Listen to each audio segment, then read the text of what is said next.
नमस्कार, नियोजन competition cracker channel में आपका स्वागत है। देखते हैं उत्तराखंड के 13 जिलों की महत्वपूर्ण खबरें। नई दिल्ली एसआईआर पर पहला चरण अगले हफ्ते से। रुद्रप्रयाग आपदा प्रभावित छेनागाड़ में 5 और 101 अवशेष हुआ बरामद। बसुगदार क्षेत्र के छेनागाड़ के आपदा में लापता लोगों की तलाश के दौरान शनिवार को 5 और 100 मिले हैं। साथ ही ये अवशेष भी मिला, इसमें से किसी की शिनाख्त नहीं हो पाई है। छेनागाड़ में बीती 28 अगस्त को अतिवृष्टि हुई थी। इस दौरान पानी के साथ आई मौली में 9 लोग लापता हो गए थे, जिसके बाद से लापता लोगों की तलाश के लिए लोक निर्माण विभाग उकीमल लगातार अभियान चला रहा था। क्षेत्र में भरे मलबे की खुदाई के दौरान शुक्रवार को 101 अवशेष मिला है। शव के शारीरिक ढांचे और उसमें मिले कपड़ों के आधार पर मृतक की पहचान 25 वर्षीय कुलदीप सिंह पुत्र बिरबल सिंह निवासी भौर उच्छोला के रूप में हुई है। उसका शव परिजनों को सौंपा गया है। शनिवार को 5 और 100 मिट्टी में दबे मिले हैं। इसके अलावा अवशेष के रूप में एक पैर भी मिला है। शुक्रवार को एक पैर का अवशेष मिला था। शनिवार को रेस्क्यू टीम को मौके से 2 मोबाइल और एक पर्स भी मिला। पर्स से नेपाली नोट बरामद हुए हैं। देहरादून राष्ट्रपति करेंगे विधानसभा के विशेष सत्र को संबोधित।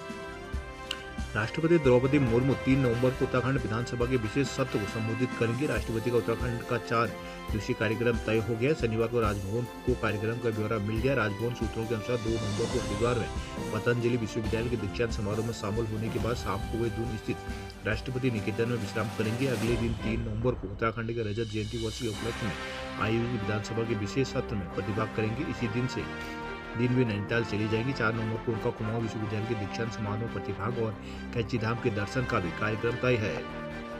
पिथौरागढ़ जिले में 34,000 के स्टूल पर बैठकर मरीजों को देख रहे हैं डॉक्टर। पिथौरागढ़ में मरीजों के लिए करीब 34,000 के हिसाब से स्टूल खरीदे गए हैं। मरीजों को इन्हीं स्टूलों में बैठाकर डॉक्टरों की जांच कर रहे हैं। यह खुलासा सूचना के अधिकार आरटीआई के जरिए डॉक्टरों की कुर्सी और टेबल की कीमत पर लगभग इतनी ही है। पिथौरागढ़ निवासी आनंद मल ने अप्रैल 2024 में सीएमओ कार्यालय में आरटीआई के तहत 14 बिंदुओं पर जानकारी मांगी थी, जिसमें हल्द्वानी की एक फर्म से अब तक हुई खरीद का ब्यौरा मांगा गया था। जवाब देने पर में देरी मामला राज्य सूचना आयोग पहुंचा। आयोग के आदेश पर मल को पूरी सूचना और संबंधित दस्तावेज उपलब्ध कराए गए। आनंद मल ने इन्हीं दस्तावेजों के हवाले से बताया कि हल्द्वानी की फर्म से पिथौरागढ़ स्वास्थ्य विभाग में 2023 में 47 रिवॉल्विंग चेयर, 47 डॉक्टर्स टेबल और 48 स्टूल खरीदे। एक स्टूल की कीमत 34,115 रुपये दर्शाई गई है। 48 स्टूलों की कीमत 16,37,520 रुपये अंकित है। 47 डॉक्टर टेबल के लिए 34,120 रुपये की दर से 16,03,640 रुपये और इतनी रकम 47 रिवॉल्विंग चेयर के लिए भी दर्ज है। विभागीय दस्तावेज में कुल रकम 48,44,800 रुपये दर्ज है। प्रति टेबल और चेयर की कीमत 34,120 रुपये बताई गई है। चंपावत में 2 फॉरेस्ट गार्ड 20,000 घूस लेते दबोचे। चेक पोस्टेज लकड़ी पास के बदले 20,000 रुपये रिश्वत लेने के आरोप में विजिलेंस हल्द्वानी की टीम ने शनिवार को 2 फॉरेस्ट गार्डों को रंगे हाथ दबोचा है। विजिलेंस ने दोनों आरोपियों के खिलाफ मामला दर्ज कर जांच शुरू कर दी है। जानकारी के अनुसार चंपावत के ही एक व्यक्ति ने करीब 15 दिन पहले विजिलेंस को शिकायत दी थी। बताया कि उसे अपनी गौशाला निर्माण के लिए लकड़ी की जरूरत थी। मोस्टा चेक पोस्ट से लकड़ी ले जाने के लिए उसको पास चाहिए था। जंगल में टूटे चीड़ के पेड़ को ले जाने के लिए उसने फॉरेस्ट गार्ड दीपक जोशी निवासी लटोली और भुवन चंद्र निवासी जूट से बात की, जिसके बाद शिकायतकर्ता टूटे पेड़ वाहन से ले गया। आरोप लगाया कि उसके बाद फॉरेस्ट गार्ड ने शिकायतकर्ता के वाहन को पकड़ने और डराने धमकाने के बाद 40,000 रुपये की मांग की। बताया कि पास के पहले फॉरेस्ट गार्ड को 20,000 रुपये देने थे। इस पूरे मामले की जानकारी उसने विजिलेंस से की। शिकायत के बाद विजिलेंस ने जाँच शुरू की। कोतवाल बजीत सिंह बिष्ट ने बताया कि शनिवार को विजिलेंस टीम ने संपर्क किया। बाद में विजिलेंस ने दोनों फॉरेस्ट गार्ड को 20,000 रुपये लेते रंगे हाथ गिरफ्तार कर लिया। देहरादून निजी नर्सिंग कॉलेज खुद नहीं भरेंगे एक विषय। उत्तराखंड के प्राइवेट नर्सिंग कॉलेज अगले शैक्षणिक सत्र से एक भी सीट खुद नहीं भर पाएंगे। इंडियन नेशनल काउंसिल की व्यवस्था के तहत सरकार ने अब 7% सीटें काउंसिलिंग के जरिए भरने का निर्णय लिया है। विदित है कि निजी नर्सिंग कॉलेजों की 50% सीटें अभी तक प्राइवेट कॉलेजों के एसोसिएशन द्वारा भरी जाती थी, लेकिन इस प्रक्रिया में पारदर्शिता की कमी और कई बार मेरिट को दरकिनार किए जाने की शिकायत मिलती थी। इसे देखते हुए अब व्यवस्था में बदलाव करते हुए 7% सीटें काउंसिलिंग के जरिए भरने का निर्णय लिया गया है। विदित है कि राज्य में नर्सिंग कॉलेजों में एडमिशन की प्रक्रिया के लिए HNB मेडिकल विश्वविद्यालय की ओर से परीक्षा कराई जाती है और इसके बाद काउंसिलिंग की प्रक्रिया शुरू होती है। सरकारी कॉलेजों को 7% सीटें विश्वविद्यालय ही भरता है, जबकि प्राइवेट कॉलेज इस प्रक्रिया से आधी सीटें ही भर रहे थे, लेकिन इस बार सरकार ने इस व्यवस्था में बदलाव कर दिया है। मंत्री धन सिंह रावत ने बताया कि नर्सिंग कॉलेजों में एडमिशन की प्रक्रिया को पूरी तरह पारदर्शी बनाने के लिए सेंटर काउंसिलिंग का निर्णय लिया गया है। उन्होंने कहा कि आईएनसी की ओर से पहले ही इस संदर्भ में दिशा निर्देश दिए जा चुके हैं। अधिकारियों को इस व्यवस्था को लागू करने को कहा गया है। ऊखीमठ में भक्तों ने बाबा की डोली पर बरसाए फूल। बाबा केदार के कपाट बंद होने के बाद चली केदार की पंचमुखी चल विग्रह डोली शनिवार को बड़ी संख्या में भक्तों के साथ अंतिम पड़ाव ओंकारेश्वर मंदिर ऊखीमठ पहुंच गई है। मंदिर की परिक्रमा के बाद बाबा केदार की पंचमुखी मूर्ति को गर्भगृह में विराजमान किया गया, जबकि डोली की भंडार गृह में रखा गया। इस मौके पर श्रद्धालुओं ने फूल बरसाकर बाबा की डोली का भव्य स्वागत किया। शनिवार सुबह पूजा अर्चना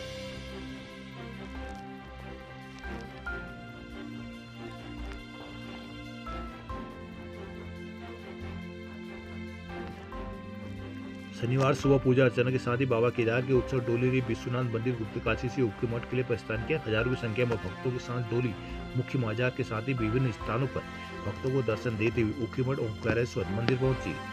कोटद्वार में स्मार्ट मीटर के विरोध में किया गया प्रदर्शन। पौड़ी के अस्पतालों में 29 डॉक्टरों ने दिया ज्वाइनिंग। पौड़ी में अधिवक्ता संघ का चुनाव होगा कल। देवप्रयाग में आक्रोशित लोगों ने जल निगम कार्यालय में की तालाबंदी। देवप्रयाग नगर के प्रस्तावित नई पंपिंग पेयजल योजना को लेकर उपजल विवाद शनिवार को और गहरा गया। भटपुर न्याय पंचायत के जनप्रतिनिधियों ने जल निगम कार्यालय में धरना प्रदर्शन कर सरकार के खिलाफ नारेबाजी कर सांकेतिक तालाबंदी भी की है। कहा कि नई योजना के तहत अलग से इंटेग्रल नहीं बनाया जा रहा। जानबूझकर उनकी मौजूदा बाजीधार मोनेट सजवाड़ कंडाधार पंपिंग योजना के इंटेग्रल से जोड़ा जा रहा है। शनिवार को सामाजिक कार्यकर्ता विनोद टोडोडिया के नेतृत्व में जल निगम कार्यालय में प्रदर्शन करते हुए कहा कि नगर के लिए 12 करोड़ रुपए की पेयजल योजना स्वीकृत हुई है, लेकिन योजना के लिए नया इंटेक वेल ही नहीं बनाया जा रहा है। उन्होंने आरोप लगाया कि जल निगम गुपचुप तरीके से उनके पहले से ही भटपुर न्याय पंचायत के कई गाँवों को पानी पिला रही सजवाड़ कांडा परियोजना पर नगर की नई योजना का भार डालना उचित नहीं है। इससे क्षेत्र में पेयजल संकट और भी गहरा सकता है। हरिद्वार में एक लाइसेंस पर चल रहे हैं 3 अल्ट्रासाउंड सेंटर। हरिद्वार डीएम मयूर दीक्षित की ओर से कराई गई जांच में स्वास्थ्य विभाग में नियमों की धज्जियां उड़ाने का मामला सामने आया है। जांच में पता चला कि जिले में एक ही रेडियोलॉजिस्ट के नाम पर कई अल्ट्रासाउंड सेंटर संचालित किए जा रहे हैं, जिसके साथ एक चिकित्सक के 2 से 3 रजिस्ट्रेशन कराने की भी पुष्टि हुई है, जबकि नियम के तहत एक रेडियोलॉजिस्ट केवल एक सेंटर पर ही लाइसेंस से लेकर कार्य कर सकता है। जाँच रिपोर्ट के मुताबिक एक डॉक्टर के पास नाम पर 3 अल्ट्रासाउंड सेंटर चल रहे हैं, जिनमें से कुछ जगहों पर डॉक्टरों की मौजूदगी तक नहीं पाएगी। डीएम मयूर दीक्षित के निर्देश पर गठित जांच टीम ने विभिन्न अल्ट्रासाउंड केंद्रों की ओर से की जांच की तो मामला खुलकर सामने आया। जांच में पाया गया कि कुछ केंद्रों पर रेडियोलॉजिस्ट के नाम का लाइसेंस लेकर अलग अलग स्थानों पर अवैध रूप से जांच का काम शुरू कर रखा है। हरिद्वार में छठ महापर्व से पहले कलश यात्रा निकाली। गंगा के घाटों पर चलाया गया अभियान। हरिद्वार जूना अखाड़े की पवित्र छड़ी पूजा के बाद माया देवी मंदिर में विराजी। हल्द्वानी धान खरीद आरएफसी कार्यालय में जड़ा ताला।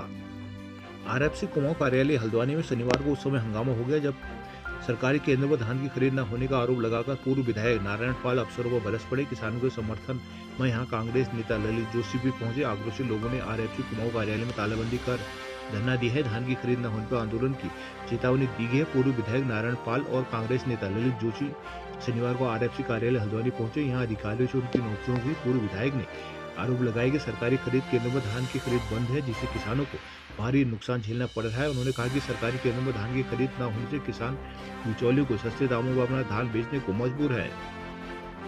नैनीताल से भवाली जाम से यात्रियों के छूटे पसीने। पिथौरागढ़ डॉक्टर सिविलों में ओपीडी के बाहर ही बैठे रह गए रोगी। पिथौरागढ़ बीडी पांडे जिला अस्पताल में विशेषज्ञ चिकित्सकों से इलाज की उम्मीद लेकर पहुंचे रोगियों को मायूसी मिली है। शनिवार को यहां तैनात कई चिकित्सकों शिविर में जाने से ओपीडी बाधित हुई। घंटों इंतजार के बावजूद जब ओपीडी में डॉक्टर नहीं पहुंचे, रोगियों ने इनकी इमरजेंसी कक्ष में तैनात चिकित्सक से अपनी जांच कराई। कई रोगियों को तो निजी अस्पतालों का रुख करने के लिए भी मजबूर होना पड़ा। नगर के पुलिस लाइन क्षेत्र में आयोजित शिविर में जिला अस्पताल से कई चिकित्सक शामिल हुए हैं। वरिष्ठ बालों विशेषज्ञ के साथ ही चर्म रोग समेत अन्य चिकित्सकों के शिविर में जाने से जिला अस्पताल में ओपीडी प्रभावित हुई है। चंपावत में नहीं हो सके 5 पार्किंगों के ठेके।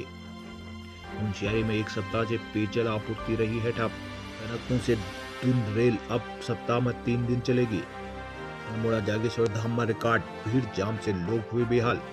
वीकेंड पर जागी से धाम में रिकॉर्ड संख्या में श्रद्धालु की भीड़ उमड़ पड़ी, लेकिन यातायात की अव्यवस्थाओं से श्रद्धालु हल्कान रही हैं। श्रद्धालुओं को जाम से परेशानी का सामना करना पड़ा है। शनिवार सुबह से जागेश्वर में श्रद्धालु के पहुंचने का सिलसिला शुरू हो गया था। यहाँ के होटल, होमस्टे और रिजॉर्ट पहले से फुल हो रहे थे। दोपहर होने तक पूरा धाम वाहनों से पट गया। स्थानीय लोगों का आरोप है कि यातायात व्यवस्था को सुधारने के लिए कोई भी पुलिस जवान और होमगार्ड नहीं पहुंचा था। इससे लोगों में आक्रोश व्याप्त हो रहा है। मंदिर समिति के मुताबिक मानसून के बाद सबसे अधिक संख्या में श्रद्धालु पहुंचे हुए। करीब 8,000 श्रद्धालुओं ने बाबा के दर्शन किए। लोगों का कहना था कि यातायात व्यवस्था ठीक न होने से लोगों को परेशानी का सामना करना पड़ रहा है। उन्होंने व्यवस्था को ठीक करने के लिए उचित कदम उठाने की मांग की है। Almora Uttarakhand federation of ministerial services association का अधिवेशन पुरानी पेंशन बहाली को गोल्डन कार्ड की विसंगति दूर करने की उठी मांग। द्वाराहाट बगवाली मेला झोड़ा चांचल की प्रस्तुति ने मनमोहा। अल्मोड़ा से चौकुटिया डॉक्टर भेजने पर भड़की कांग्रेस। जिला अस्पताल अल्मोड़ा से 2 विशेष डॉक्टरों को चौकुटिया भेजने का शनिवार को कांग्रेस ने विरोध किया है। कार्यकर्ताओं ने सीएमओ का घेराव करते हुए इसे जिला अस्पताल की अव्यवस्था बिगाड़ने का हवाला दिया। विरोध के बाद स्वास्थ्य विभाग को झुकना पड़ा और डॉक्टरों की तैनाती के आदेश को वापस ले लिया गया। शनिवार को आक्रोशित कांग्रेस कार्यकर्ता विधायक मनोज तिवारी के नेतृत्व में सीएमओ कार्यालय पहुंचे। उन्होंने कहा कि जिला अस्पताल के बाद बाल रोग विशेषज्ञ, स्त्री रोग विशेषज्ञ को चौकुटिया भेज दिया गया है। डॉक्टरों के मुख्यालय से चौकुटिया भेजना नगर समेत अस्पताल आसपास के क्षेत्र की जनता के साथ अन्याय है। जिला अस्पताल और मेडिकल कॉलेज पहले ही विशेषज्ञ डॉक्टरों की कमी से जूझ रहे हैं। नगर समेत कई गांवों के सैकड़ों जिला अस्पताल पर ही निर्भर है। ऐसे में यहां से डॉक्टर भेजे जाने से लोगों को दिक्कतों से जूझना पड़ेगा। कार्यकर्ताओं ने आक्रोश जताकर डॉक्टरों को चौकुटिया भेजने के आदेश को निरस्त करने की मांग की। कार्यकर्ताओं ने विरोध जताकर काफी देर तक कार्यालय में जमकर हंगामा काटा। आक्रोश बढ़ने पर स्वास्थ्य विभाग की ओर से डॉक्टरों को चौकुटिया भेजने का फैसला वापस लेना पड़ा। रुद्रपुर में 6 महीने से फर्जी नाम के साथ रह रहा यूपी का हिस्ट्री सीटर धरा। रुद्रपुर में एआई चलाएगा जिले का ट्रैफिक सिस्टम, एसएसपी ने भेजा प्रस्ताव।